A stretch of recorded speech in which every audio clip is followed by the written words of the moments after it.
Hi, welcome to the Recovery Daily podcast. I'm your host, Rachel Abbasi. I'm a grateful recovering alcoholic and stroke survivor.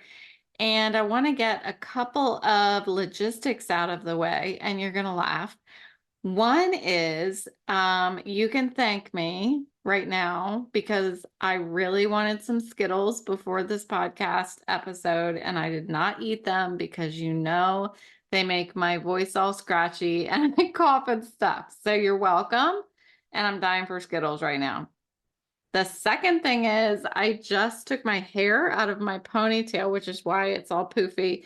But I was thinking for you women listeners out there are some people who take their hair out of their ponytail and it is so pleasurable. I am one of those people. It is lovely to take my hair out of the ponytail. You gentlemen, if you don't know what this is like, or if you're a woman and you have short hair, you don't know what this is like, just stand by until I'm done.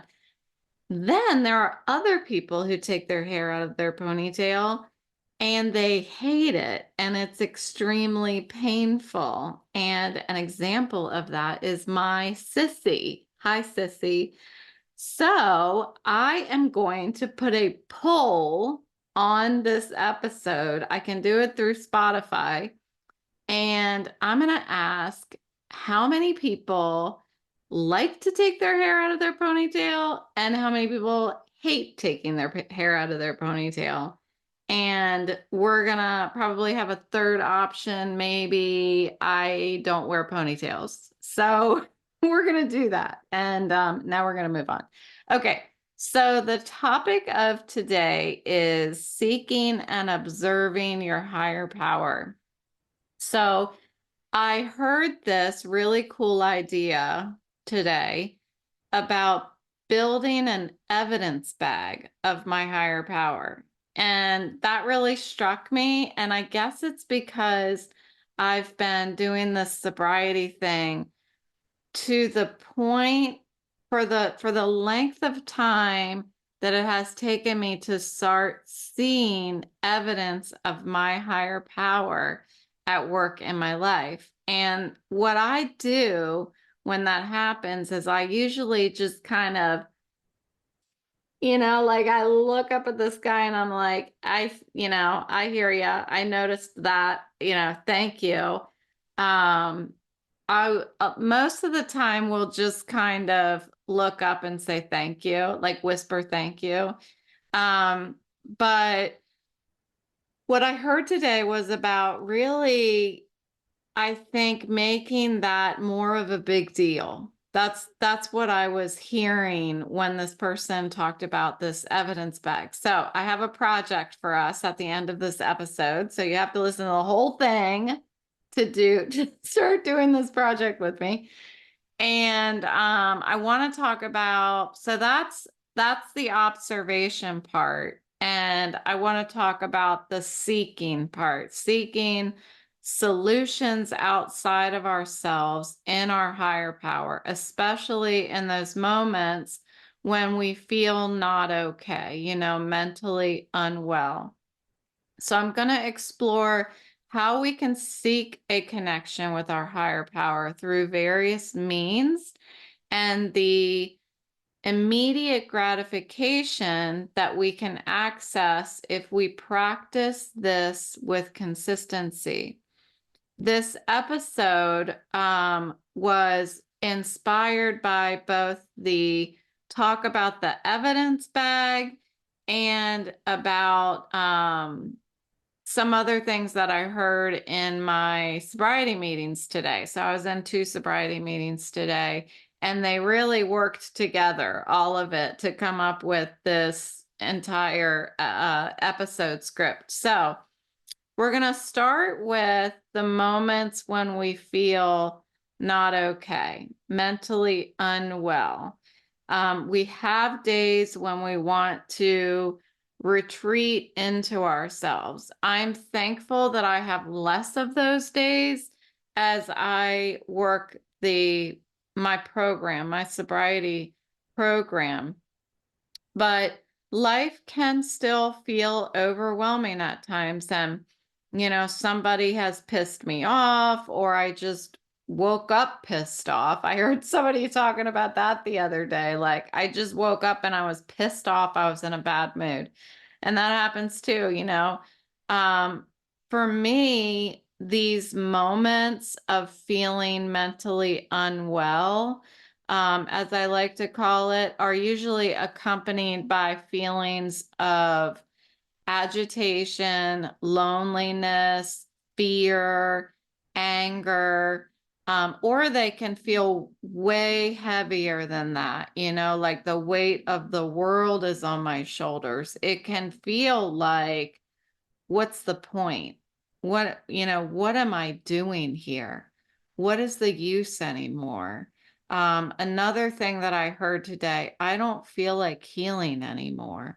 That, that was an extremely powerful sentence that I heard, because I have felt that. I can't even tell you how many times. I don't feel like doing this anymore.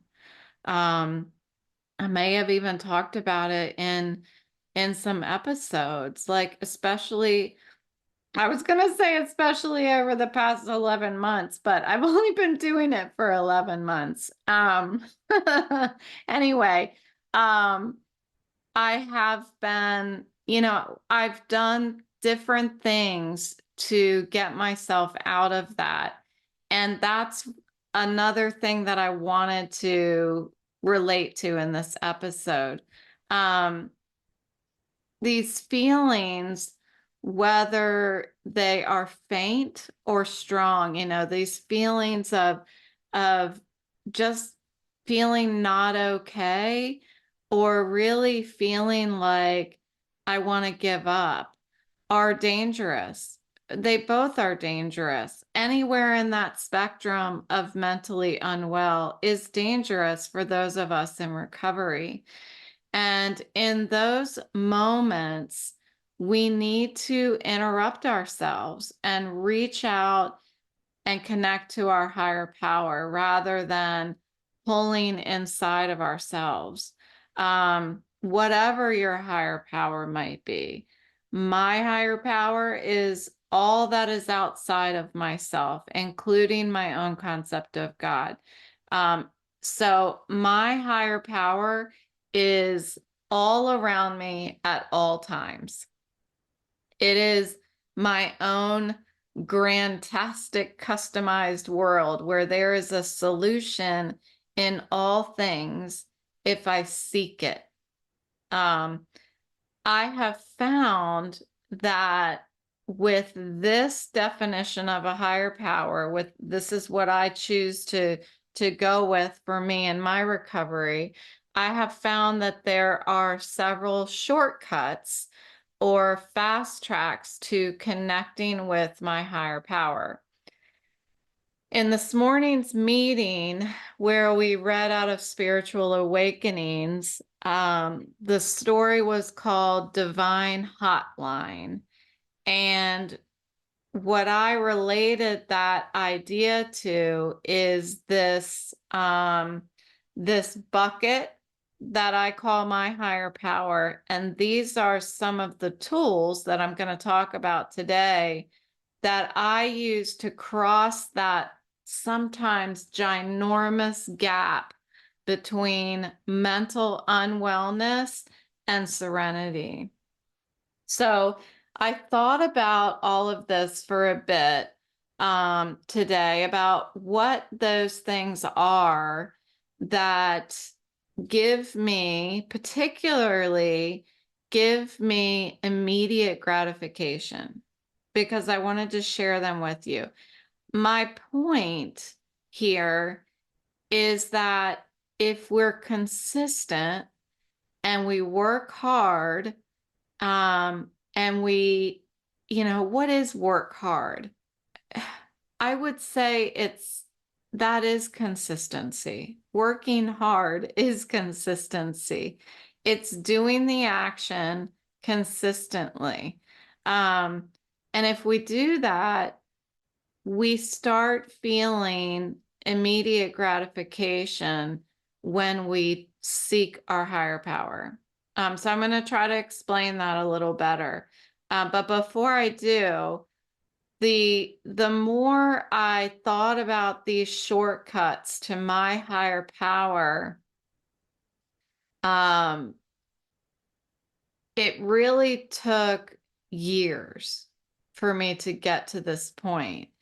And this was not the case in early sobriety. It certainly wasn't the case after feeling like I reached that several years into sobriety, where I started reaching this point where I got to know myself, my new sober self, Rachel version 2.0.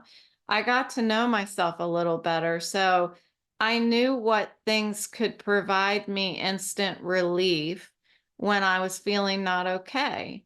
And I started relying on those things. Some of those things were calling my sponsor.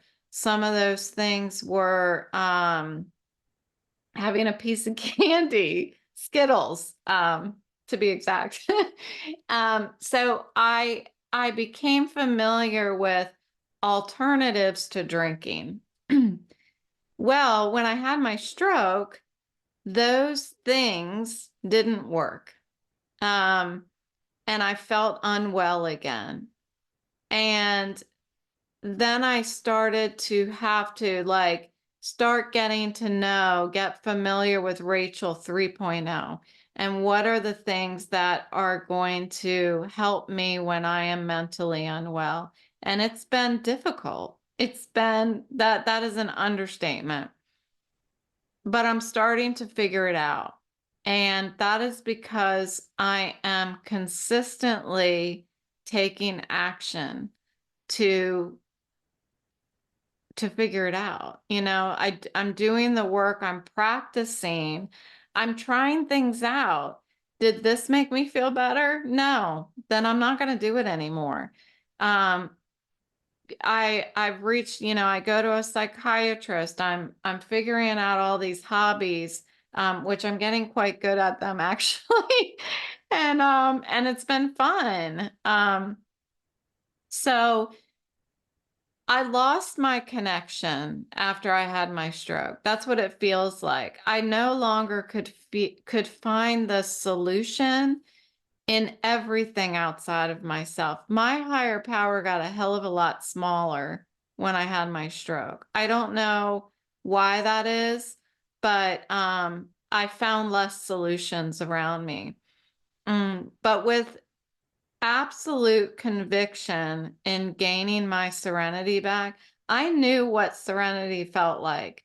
That's what the program promised me, that we will know serenity. I did. I knew serenity. I felt it like 2 or 3 years into sobriety, and I was willing to do whatever it took to get that back, because I liked what it felt like. I liked what that felt like more than I liked what drinking felt like. So with absolute conviction to gain that serenity back, these were some shortcuts that began to bring me immediate gratification again. So let's get into them. So the first one, the simplest one, and the one that is most accessible to me and provides me with the most immediate gratification, is a deep breath.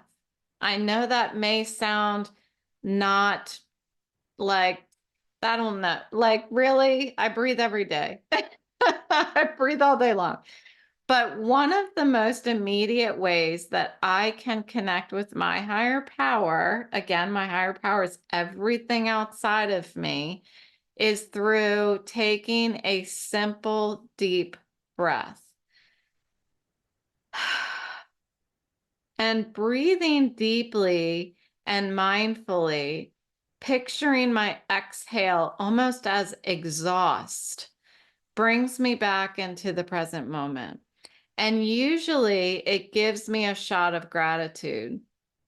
It reminds me that I'm alive, that I'm here, and that I'm capable of facing whatever challenges are in my face.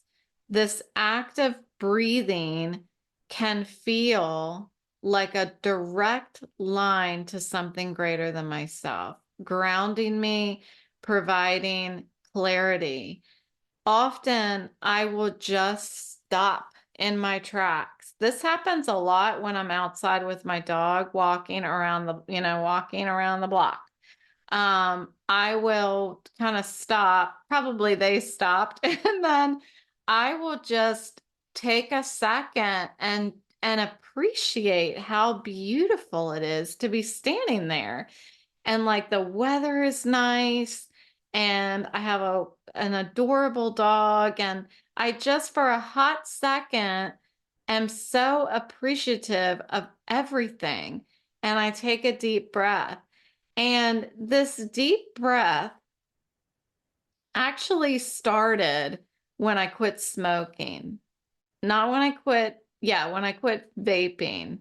Um, because so I went from cigarette smoking to vaping, and then I slowly over like 6 month period slowly started decreasing. It was a lot longer than 6 months. I don't know what I'm thinking, but started decreasing the nicotine. And when I finally got to the point where I was only having zero nicotine, um, I I stopped after like 2 weeks. I'm like, okay, all I'm doing at this point is breathing, is taking a deep breath, a flavored deep breath, but I'm taking a deep breath. I'm not getting any nicotine. So I put the vape down, and I've been taking deep breaths ever since then. And that is my vaping. As bizarre as that sounds, it has continued to work for me. So my deep breath is providing me with a lot more. And I'm grateful. I'm grateful that it was a solution for me to quit vaping, but there's so much connected to that deep breath for me now. And I recall clearly what that first drink would make me feel like when I was drinking. Towards that very, very end of my drinking, when I knew that I shouldn't be drinking, and I was almost detoxing and then getting a drink, I I could feel the chemicals turn upside down in my body. Like I could feel with one sip, large sip, I could feel the happy chemicals release and flood into my system. I could feel it. And I could feel the stress in my body just decompress everywhere. And my scalp and my face, like the muscles just released. And I am not exaggerating. Like that is what my body, how it would react to that drink, to that first drink. And I remember one time in particularly, but it happened several times towards the end. I would take that first drink and then I would go, oh, because it made me vocally exhale like that, because it was, you know, it I can't think of utopia. It was like ecstasy. It was like not the drug, but it was heaven. Um, and I have been on a mission to find that thing in my life that can make me feel that way. Does the deep breath make me feel that way? No, absolutely not. I'm not going to lie to you, but it's the closest thing I've gotten to relative to immediate gratification. So, you know, sometimes that deep breath that I'm talking about, I will get vocal and let it be an audible exhale. because that makes it closer to immediate gratification. It kicks it up a notch to do that. Um, I I still miss smoking, you know. I don't miss smoking to die for it. So I'm gonna stay stopped. But as long as my time with smoking didn't leave something in my body that's gonna kill me, because you never know, I guess I could end up with some sort of cancer eventually. But um, if I don't, I'm really grateful that I got introduced to this deep breath thing. That was a big prelude for being grateful for smoking, but whatever. I'm allowed to say whatever the hell I want. Okay. By the way, when I do this deep breath that I'm talking about, it's just one. It's just one deep breath. I'm not talking about meditation. I'm not talking about the meditation breathing thing where you focus on your breath. That whole thing, I've talked to you guys about this. It doesn't really work for me. I mean, it does to an extent. I don't like to focus on my breathing because it makes me feel like I can't breathe. And um, I thought that I was unique in that. I smile at myself because you guys know I always say I'm not unique, and I know that. So I should have assumed there are other people that have a problem focusing on their breathing when they meditate.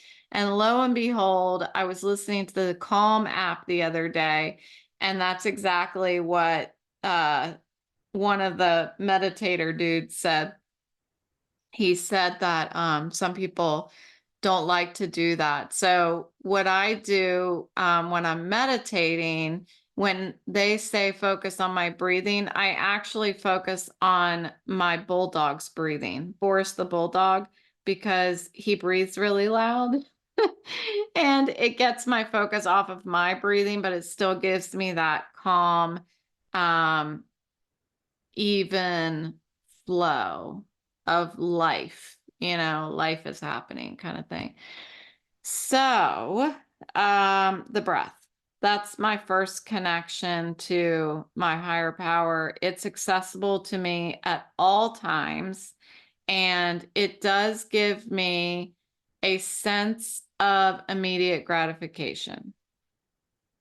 The next one, Zoom meetings. Another shortcut to my higher power is logging into a Zoom AA meeting. And once again, this is always accessible to me.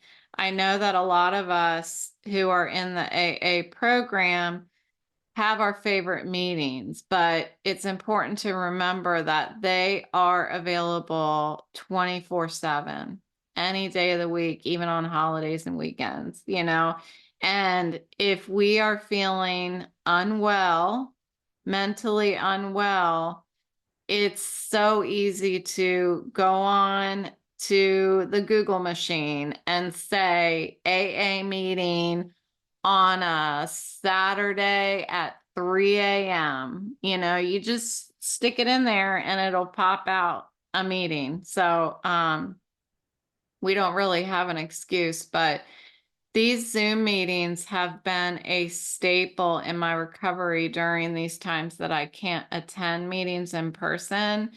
I've been really, really grateful to have some women come visit me on the first Sunday of every month, and they bring a meeting to me. So we're doing step meetings, and I'm really lucky to have such a thoughtful group of women that are willing to do that. And these Zoom meetings, though, they provide me with what I need.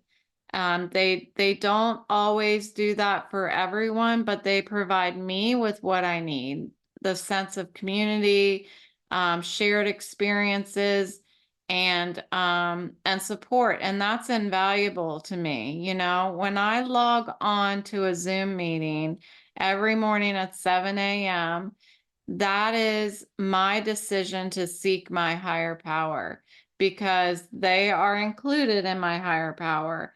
When I hear others share, that is my higher power speaking directly to me. Another way I can hear my higher power speaking to me is picking up the phone and calling someone. And that's another shortcut for me, whether it's a friend, a sponsor, a fellow AA member, or my mom, a family, my kids. Making that connection brings me right back to appreciating my role as a human being among human beings, because I can get so wrapped up in my tiny little world inside these four walls. It's amazing how a simple conversation can shift my entire perspective and provide comfort to me and reinforce the presence of my higher power in my life. It doesn't matter what the conversation is about.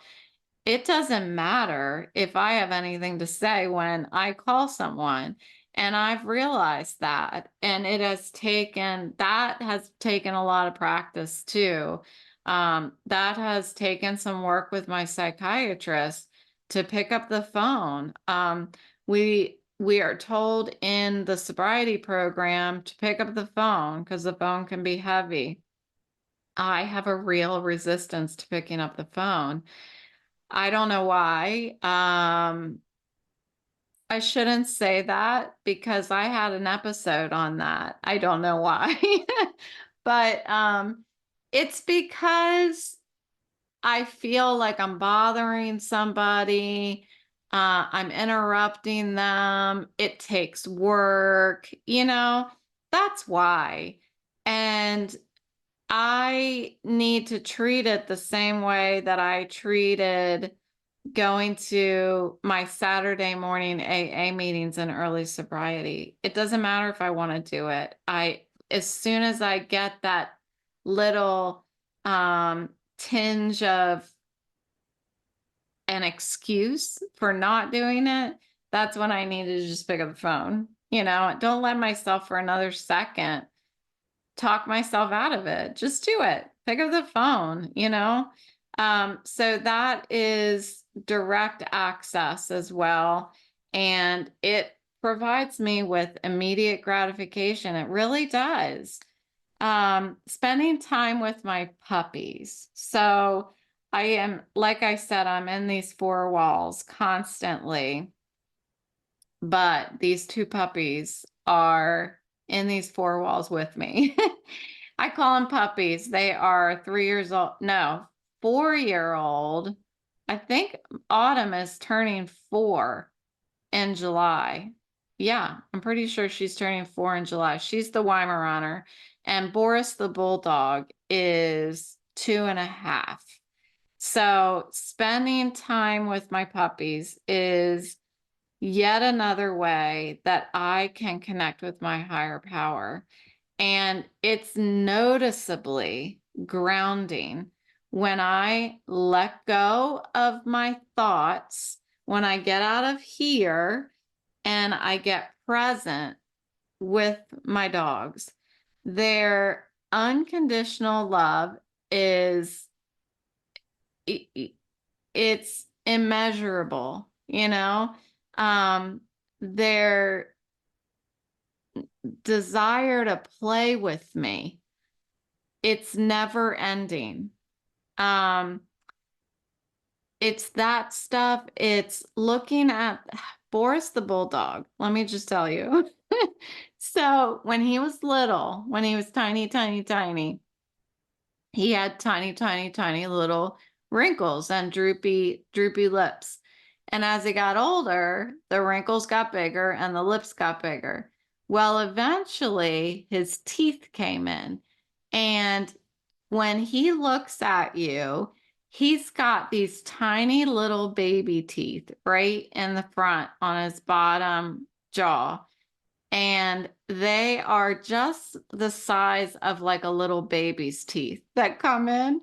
And when he sits and looks at you and he's not doing anything, his lip drops down ever so slightly, and you can see one shiny little white tooth. And I can't look at that thing without smiling. I can't. I just can't. And that tiny little thing, that tiny little tooth is a message for me. It is that I can find joy in anything. The solution is in anything around me. If I can find joy in a tooth, I can find joy if I seek it in anything. And these dogs just bring a joy into my life, and they simplify the world. You know, they simplify the world if I allow myself to get out of here, get out of my mind, my thoughts, and be present. Be in the space, be in their physical space, be where my feet are standing. Let my mind be where my feet are standing. It's a gift. All of these are gifts from my higher power, but I can only receive those gifts if I seek the connection. These, they're all immediate gratification. The ones that I've listed, they're immediate gratification. And I'm pointing that out because as an alcoholic, that's what I was looking for in my Chardonnay. I was looking for an escape. I wanted to stop feeling bad. I wanted to stop feeling not okay and feel good immediately. I didn't want to have to do any work to do it, to feel good. So that's the price, work. And if I pay that simple price, and that means consistency, I'm gifted with a sense of peace, clarity, and a strength that I didn't even know I had. And it washes over me when I let it. Observing how my higher power is present and how it impacts my life has come with time. And I'm truly only beginning my experience with all of this. I know that, you know, I've only just begun over the past couple years to experience what to me is obvious signs that I'm not alone. You know, I talked to you about that first time that I was able to realize I'm not alone, and I've never felt alone since then. Well, there are times that I have to be reminded, right? Because I'm a human being, and I just get caught up. I get caught up in the mess, and I need to be reminded. And these are the things that remind me that I'm not alone. And some of these things are subtle, and sometimes we have major, obvious signs that we're not alone, signs that our higher power is at work in our lives. So this brings me to this idea of this evidence bag, okay? So I heard this cool idea of building an evidence bag of my higher power. And this concept was mentioned by a fellow alcoholic in recovery, and she heard it from another. So the evidence bag involves collecting and acknowledging moments where I clearly see my higher power at work in my life. It's the gifts, it's the signs, it's the times when I acknowledge, all right, that was just so obvious. it's too coincidental, whatever it was that has happened. It's the synchronicities. It's the unexpected opportunities, insights from an AA meeting, even that hit me over the head. Moments that I feel like the planets have all aligned, So by building this evidence bag, I create something similar to my God box, a tangible reminder of my higher power's presence and influence in my life. So, yes, you guessed it. We are going to grab a bag, any kind of bag, and some tiny note paper and a tiny pen. You have to have a tiny pen. If you don't have a tiny pen, that's fine. You can use a big pen, but it's funner when you have a tiny pen. And when you have evidence of your higher power, write it down and stick it in your bag. Okay, so for those of you who are watching the video or not watching the video, I am holding up my new evidence bag. And it's just a little adorable white bag. And I wrote evidence bag on it. And inside, I have a little tiny notebook that I'm just gonna rip the paper out, little piece of paper out. And I have a little tiny pen. It's a little tiny Cinderella pen, actually. So that's what we're gonna do. And let's see what happens, right? I mean, let's see what happens. This could be our big thing. I mean, I wasn't the originator of it, so I'll have to track down who that person is and give them credit. But I think it's an exciting thing to try because my God box, I was talking about my God box today. And for those of you who haven't heard the earlier episodes about this, I started using my God box in early sobriety because it was a way for me to physically represent the idea of letting something go. I didn't know how to let something go. My mom used to tell me, just get over it, Rachel. And I did. I hear her voice in my voice, which is funny. But I didn't know how to do that. And when I entered into the program, it's like I got all of this stuff. I got a keychain. I got these, things on the wall and stuff that said, let go, let God. And I'm like, I can put it all around me. That still doesn't mean I know what I'm doing and how to let something go. And so there was a woman who got me a little wooden box. It's just a yay big, the size of my hand. And inside it was a stack of sticky notes and a little tiny pen. And it said God box on it. And no, it didn't. It didn't say God box. It said something else on it. Anyway, it's a God box. So every time I had something that was frustrating me, if I was pissed off about something, if I was sad about something, whatever I needed to let go of, I would open the box, write it with the tiny pen on a tiny piece of paper. I would write down, let go, let God, and then I would write whatever it was that I need to let go of. And if I was really agitated, I would flip the paper over and write out exactly what I'm trying to let go of. And then I put the piece of paper in the box and I shut the box. And that representation is of me no longer having that in my head. I am free of it. It is somewhere else. It is not inside of me.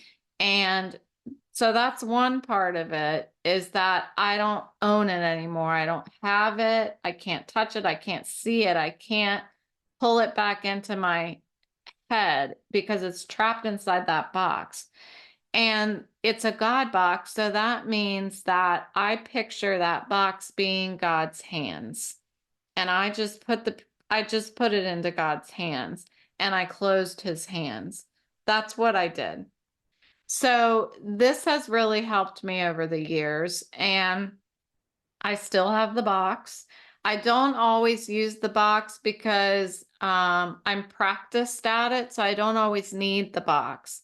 I sometimes I just picture the box. I picture writing this person's name down or whatever it is on the piece of paper and shutting the box.